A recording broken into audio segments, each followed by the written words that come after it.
चौटरी की मैं Sunil sir channel पे आप सभी का स्वागत है। आज हम लोग भौतिक विज्ञान में गोलीय दर्पण और गोलीय दर्पण के प्रकार के बारे में जानेंगे। तो यहाँ पर देखेंगे सबसे पहले हम लोग गोलीय दर्पण किसे कहते हैं। तो गोलीय दर्पण देखेंगे, यदि किसी कांच के खोखले गोले को काटकर उसके एक पृष्ठ पर चांदी की पॉलिश या कलई कर दी जाए तो प्राप्त दर्पण गोलीय दर्पण कहलाता है। यहाँ पर कर आए, यदि किसी कांच के खोखले गोले को काटकर उसके एक पृष्ठ पर चांदी की पॉलिश या कलई कर दी जाए तो प्राप्त दर्पण गोलीय दर्पण कहलाता है। तो देखेंगे अगर हम लोग यहाँ पर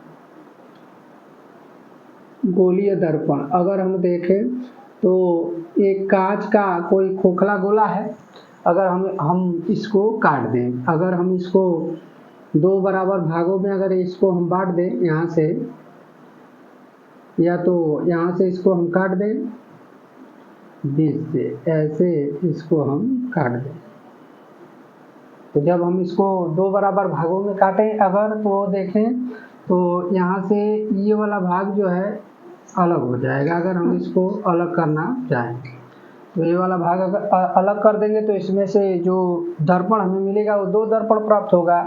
एक तो दर्पण होगा ऐसे हमें मिलेगा और एक दर्पण जो हमें मिलेगा वो ऐसे मिलेगा। तो अब देखेंगे तो दो दर्पण प्राप्त हो रहा है, तो एक दर्पण जो होगा उसमें जो है जो कलई किया जाता है वो दबे हुए पृष्ठ पे किया जाता है। तो इधर जो दर्पण प्राप्त होता है इसमें जो कलई किया हुआ रहता है वो दबे हुए पृष्ठ पे होता है। तो यहाँ पर हम दबे हुए पृष्ठ पे कलई कर देंगे और यहाँ पर जो प्राप्त दर्पण हुआ इसमें उभरे हुए पृष्ठ पर कलई कर देते हैं। तो यहाँ पर हम उभरे हुए पृष्ठ पर कलई कर देंगे, ये उभरे हुए पृष्ठ पर कलई कर दिए।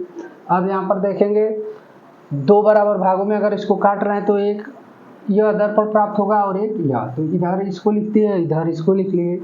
अब इधर वाले दर्पण पे दबे हुए भाग पे कलई करते हैं और इधर वाले पे उभरे हुए भाग पर कलई करते हैं। अब जब प्रकाश की किरण हम इधर से जब प्रकाश की किरण आती है तो इसमें टकराती है और टकरा कर पुनः फिर उसी दिशा में वापस लौट जाती है।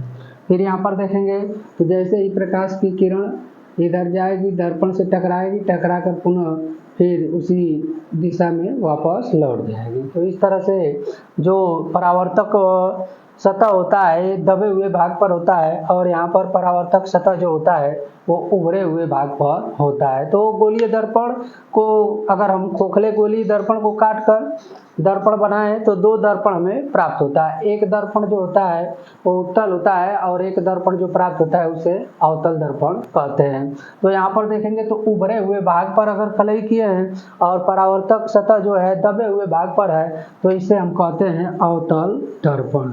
तो ये हमारा होता है अवतल दर्पण।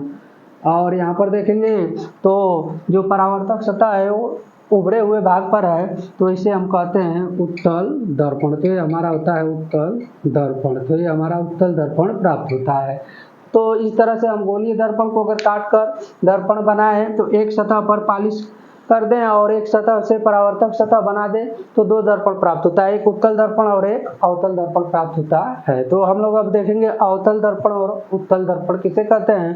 गोलीय दर्पण देख लिए, यदि किसी कांच के खोखले गोले को काटकर उसके एक पृष्ठ पर चांदी की पॉलिश या कलई कर दी जाए तो प्राप्त दर्पण गोलीय दर्पण कहलाता है। तो यहाँ पर देख लिए अवतल दर्पण और उत्तल दर्पण, इसको अगर हम काट कर दो बराबर भागों में एक पृष्ठ पे कलई कर दें, इधर भी एक पृष्ठ पे कलई कर दें, चांदी की पॉलिश या कलई कर दें तो प्राप्त दर्पण जो होता है इधर का वो हमें अवतल दर्पण प्राप्त होता है और इधर से जो प्राप्त दर्पण होता है वो उत्तल दर्पण प्राप्त होता है। तो देखिए अवतल और उत्तल दर्पण किसे कहते हैं। तो वह गोलीय दर्पण जिसका परावर्तक पृष्ठ अंदर की ओर दबा होता है और परावर्तन दबे हुए पृष्ठ से होता है अवतल दर्पण कहलाता है। यानी कि यहाँ पर देखें हम तो जो परावर्तन हो रहा है वो दबे हुए पृष्ठ पर हो रहा है और जो कलई किया गया है वो उभरे हुए पृष्ठ पर किया गया है।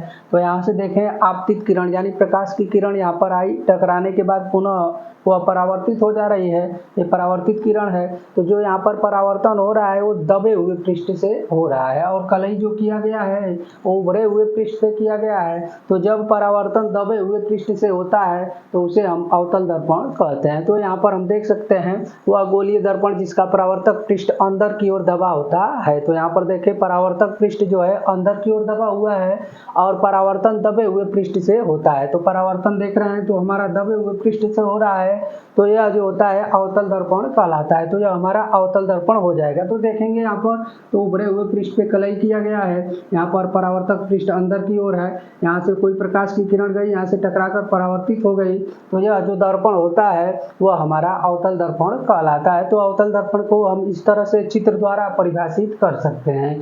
अवतल दर्पण में जो परावर्तक पृष्ठ होता है वो दबे हुए पृष्ठ पे होता है और कलई जो किया जाता है वो उभरे हुए पृष्ठ पे किया जाता है। तो इस तरह से हम अवतल दर्पण को चित्र द्वारा परिभाषित कर सकते हैं। अब हम लोग देखेंगे उत्तल दर्पण कहते हैं। तो वह गोलीय दर्पण जिसका परावर्तक पृष्ठ बाहर की ओर उभरा होता है तथा परावर्तन दबे उभरे हुए पृष्ठ से होता है, उत्तल दर्पण कहलाता है। तो यहाँ पर हम देखेंगे तो इसका जो दर्पण है, इसका उभरा हुआ जो भाग है, यहाँ पर परावर्तक सतह जो है उभरे हुए भाग पर है और जो कलई किया गया है वो दबे हुए पृष्ठ पे किया गया है।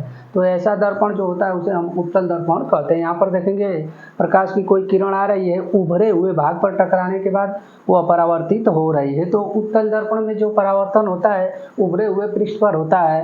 यहाँ पर देखेंगे तो उभरे हुए पृष्ठ पर परावर्तन हो रहा है और दबे हुए भाग पर कलई किया गया है। और अवतल दर्पण में हम देखे थे तो दबे हुए भाग से परावर्तन हो रहा था, लेकिन उत्तल दर्पण में उभरे हुए भाग पर परावर्तन होता है। तो यह दोनों में अंतर है।